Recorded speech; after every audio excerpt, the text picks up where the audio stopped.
agora que a gente já falou um pouco sobre a doença, sobre os sintomas, a parte clínica, nós vamos conversar um pouco sobre a parte cirúrgica, né?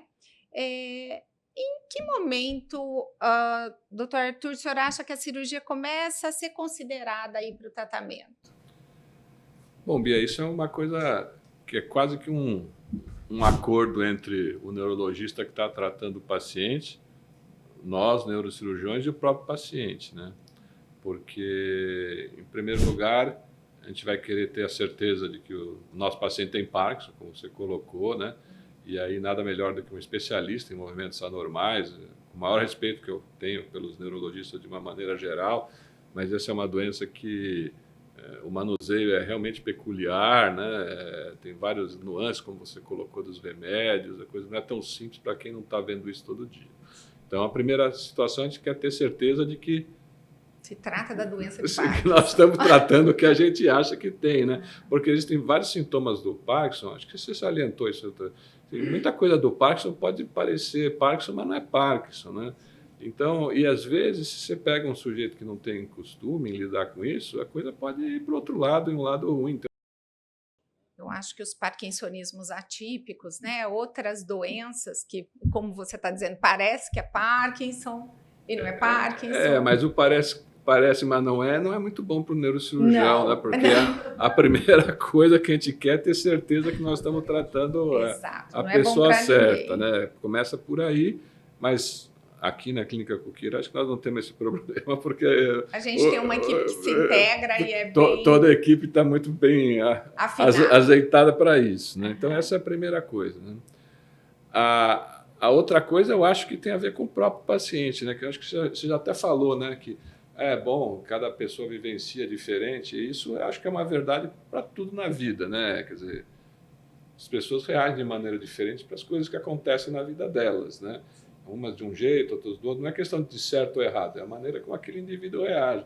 Então, às vezes, você tem pessoas que têm sintomas gravíssimos, totalmente incapacitantes, mas não estão nem aí, né? E pessoas outras que têm sintomas nem tão incapacitantes, mas estão desesperadas e querem uma solução. Então, eu lembro, quando você fala disso, muito de uma paciente que nós temos, a paciente que tremia e que não conseguia tomar o seu cafezinho, né? E quando você operou, ela conseguiu, e era bem isso, ela já era uma paciente... ela tinha a cognição preservada, tudo, já era uma paciente mais idosa, mas eu acho que era uma queixa dela essa. Então, mas essa é que é a questão, né? Você tem que ver o que essa paciente eu também lembro, por curiosidade, por uma outra razão, não pela sua razão, mas pela minha razão, porque essa paciente tinha 92 anos de idade. Exato. Que é uma situação em que você, em teoria, não vai pensar em fazer cirurgia, né? Exato. Mas o que ela dizia era isso mesmo, né? Eu quero poder comer o meu pão com a minha mão direita. Então, é a tal história, né? Cada um sabe onde dói o calo, ou quanto dói o calo, né?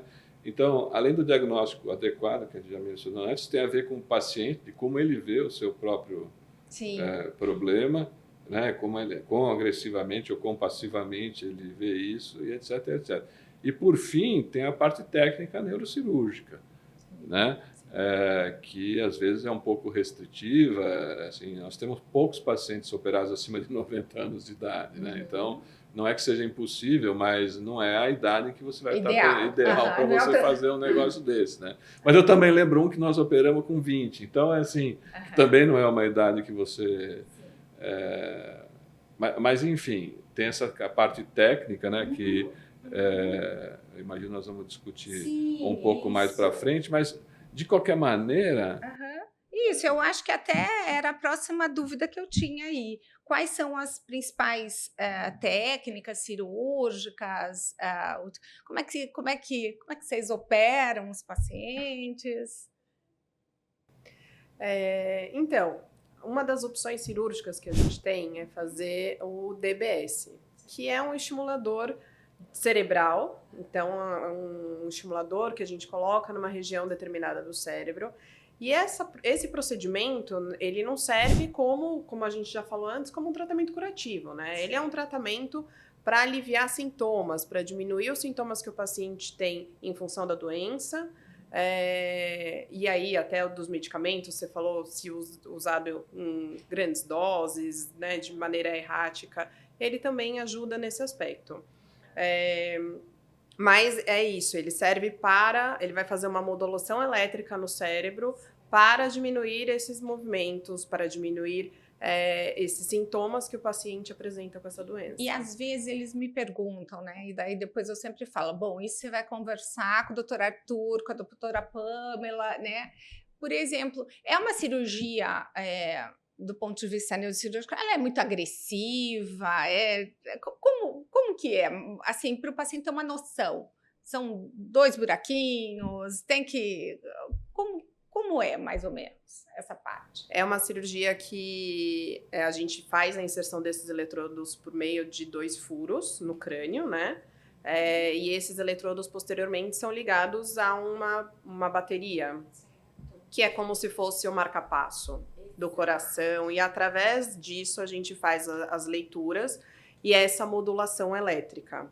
Então, e essa bateria, ela fica onde? Fica na região do tórax do paciente. E a parte da fiação fica toda por debaixo da pele, ninguém vai ver, imagina. Certo, só a gente durante as cirurgias, né? Certo, que eles têm receio sobre isso, né? Como é que vai? Legal. Então, aí a bateria fica aqui no tórax e depois os fiozinhos todos escondidos. É isso. Até que vão chegar na região cerebral, não é? É isso. Tá certo. Então, eu acho que a doutora Pamela falou aí como é que funciona a estimulação cerebral, né? Um tratamento elétrico, né, doutora Pamela, na região específica do cérebro, né? Que daí o neurocirurgião experiente vai acertar o alvo que a gente precisa, tá certo? E é importante frisar que é isso, ela é mais um recurso de tratamento, assim como você falou das medicações, da fisioterapia, da fonoaudiologia, é mais um recurso que a gente tem para controle desses sintomas. Mas não é uma cura, é um recurso para trazer mais qualidade de vida para o paciente e para a sua família também, né? Exato. É uma pergunta que eles sempre me fazem, né? Mas eu acho que o neurocirurgião falando vai ser legal. Com a cirurgia, eles vão parar a medicação? O que vocês acham? Você talvez seja a pessoa mais indicada para resolver isso, né? Mas eu acho que eu acho que isso essas perguntas que eu imagino vão surgir daqui para frente se encaixam muito bem numa característica que é uma característica bem atual da população que nós atendemos aqui, né? Que é uma população muito esclarecida. Então, hoje em dia, a informação está muito disponível na internet, o Dr. Google, etc. Eu não estou dizendo que isso seja o melhor caminho para as pessoas obterem a informação. Mas o fato é que a informação está aí, né? Então, vamos dizer assim... A boa e a ruim. A boa mais ou menos e a ruim, né?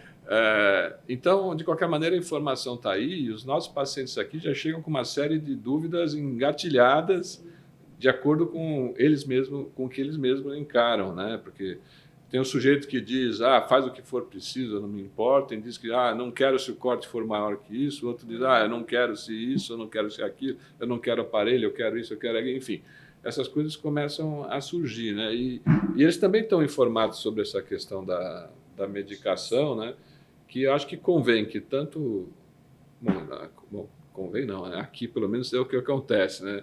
Tanto a neurologia clínica quanto a neurocirurgia avisa que isso não é uma cura, que isso é uma melhora e que ele tem que esperar que ele vai continuar tomando o remédio no pós-operatório, mesmo que numa dose menor. Espera-se que numa dose menor, talvez numa dose menor, espera-se que numa dose menor, né? Mas, vamos dizer assim, quando o neurologista está tratando o parkinsoniano, ele meio que casa com o paciente, né? Sim. E quando o neurocirurgião opera, o paciente ele também casa com o mesmo paciente. Então é uma poligamia aí, né? Você fica todo mundo aí para beneficiar o paciente. Né? Por isso é legal da equipe se integrar, né? Bem como a nossa. Agora, eu acho que isso é super importante, né? Que o paciente saiba que ele não vai deixar de tomar medicação. Na maioria dos casos, a gente reduz muito mesmo a medicação. Só que, de novo, infelizmente, estamos lidando com uma doença que progride. Então, às vezes, operou no tempo X e daí essa doença, ela vai, infelizmente, ainda ela vai evoluir, né? E muitas vezes a gente vai ter que fazer manejos terapêuticos com medicação depois. Então, e os sintomas não motores não respondem. Por exemplo, o paciente pode ter uma ansiedade que responde ao tratamento clínico, e isso não dá para, por conta do tratamento cirúrgico, você parar as outras medicações. Mas aí é mais uma vez a questão da importância do neurologista clínico no manuseio desse paciente depois da cirurgia, né? Sim.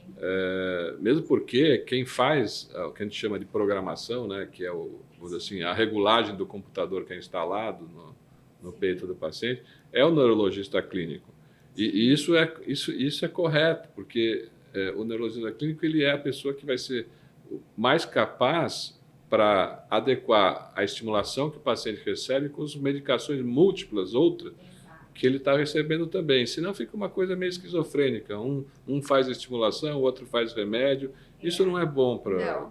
Tem que tratar o todo, né? É melhor que... Isso sem contar que vocês têm muito mais paciência que nós, né?